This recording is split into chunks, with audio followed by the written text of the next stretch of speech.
बानरों को दे रहे हैं, बिल्लियों को दे रहे हैं। और ये माता यशोदा सह नहीं सकती थी कि ये बानर और बिल्ली मक्खन खाए, ये कौन घर वाला चाहेगा। तो ये अपराध भी हो रहा था, समझ रहे थे कि मैया इससे रुष्ट होती है। तो कनखियों से देखते भी जा रहे हैं कि आ तो नहीं रही है, इधर देख लेते हैं, इधर देख लेते हैं और खाते जा रहे हैं। अब माता जो है उस दूध को उतार के चूल्हे से नीचे रख देती हैं और फिर आ जाती है भगवान के पास। मेरा बेटा भूखा है, छोड़ के आई हूँ, अब फिर मैं दूध बनाऊंगी। लेकिन यहाँ कोई दूसरी दृश्य दिखाई पड़ा। दधी भान फूटा हुआ है और सारा बिखरा हुआ है, फर्श में बिखरा हुआ है और लाडले लाल का पता नहीं है। तो अब ये डर लगा कि कहीं बाहर ना भाग जाए, मेरे डर से कहीं बाहर भाग जाए तो बड़ा अनर्थ हो जाएगा। इसलिए इसका पता लगाना चाहिए। क्रोध भी और मन में आशंका भी कहीं बाहर न चला जाए। तो चोरी करने वाले अपना प्रमाण छोड़ के जाते हैं, इसलिए पुलिस वाले उसी आधार पर उनको खोज लेते हैं कि कौन है।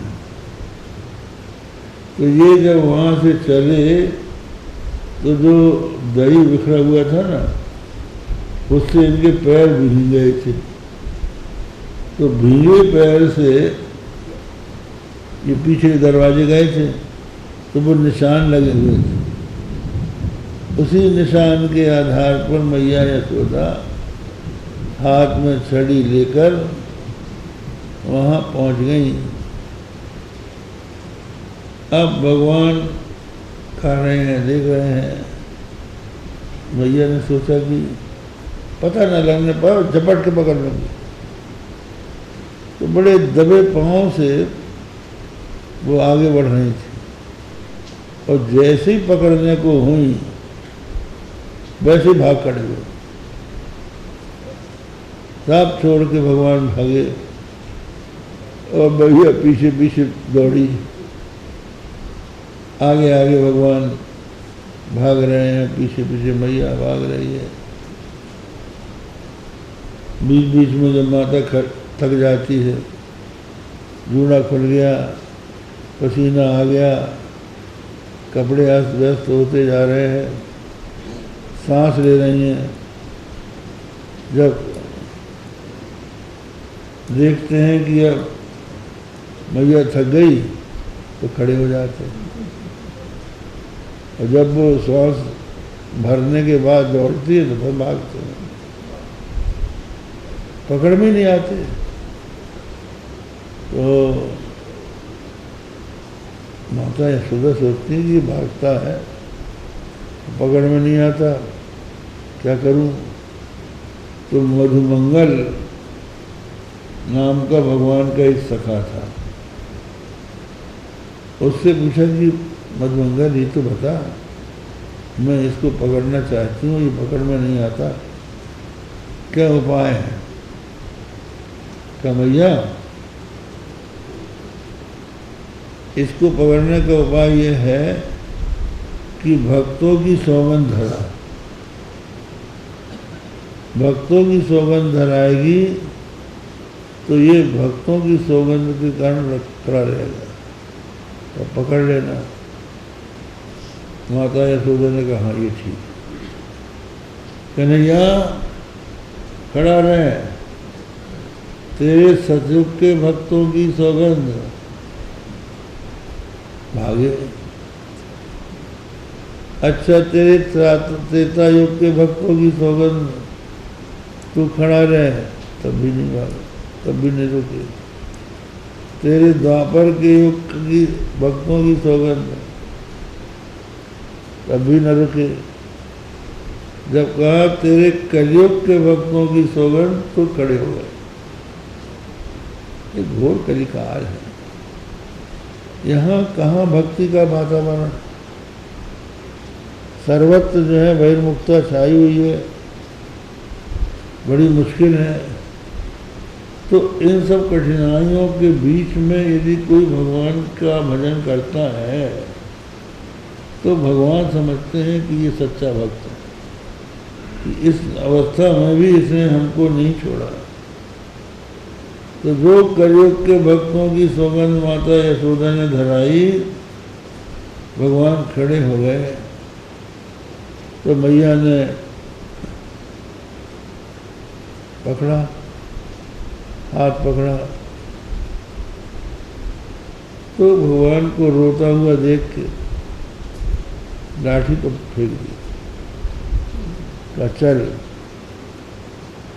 तू बहुत नटखट हो गया है, आज मैं तुझको बांधूंगी। भगवान रोते जा रहे हैं, एक हाथ से अपनी आंखें मलते जा रहे हैं, आंसू और काजल से उनका कपूर काला हो रहा है, हिचकियाँ ले रहे हैं, लेकिन माता यशोदा का भी क्रोध शांत नहीं हो रहा है। आज मैं तुझको बांधकर छोड़ूंगी। माता यशोदा इनको ले जा रही हैं बांधने के लिए, और गोपियाँ खड़ी खड़ी देख के हंस रही हैं। आज पकड़े गए, अच्छी तरह से माता यशोदा ठीक कर देगी इनको। तो माता यशोदा ने दासियों से कहा, लाओ रस्सी, आज इसको मैं बांधूंगी। और इसका उखल से प्रेम है ना, उखले से बांधूंगी इसको। तो रस्सी लाई गई, छोटी सी भगवान की कमर रस्सी आई, उससे वो बांधने लगी तो 2 अंगुल कम हो गई। फिर और दूसरी रस्सी बनाई, उसको भी जोड़ा, जोड़ के फिर बांधा, वो भी 2 अंगुल कम हो गई। मानो भगवान ये कह रहे हैं कि मैया मैं ऐसे नहीं बनता हूँ, 2 अंगुल कम हो रही है। 2 अंगुल कम करके भगवान ने ये बताया कि 2 से मैं बनता हूँ। भजन परिश्रम भगवद अनुग्रह। भजन करने वाले भक्त का परिश्रम और भगवान का अनुग्रह दोनों जब मिलेंगे तब मैं बंधूंगा।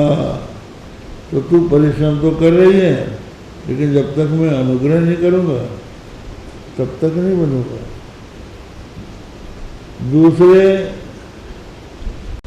श्री राम जय राम जय राम,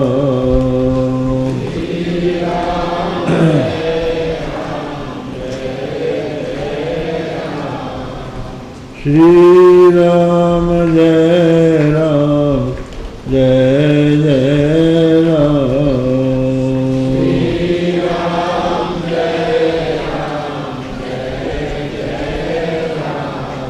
श्री राम जय राम जय जय राम, श्री राम जय राम जय जय राम।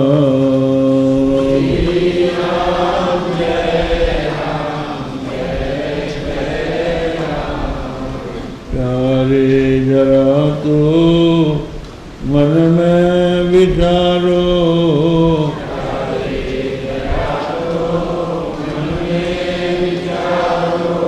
क्या साथ लाए अरुरे चलोगे,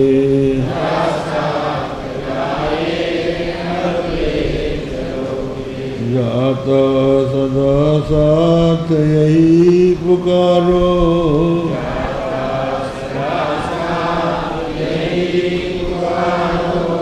गोविंद दामोदर माधवेति।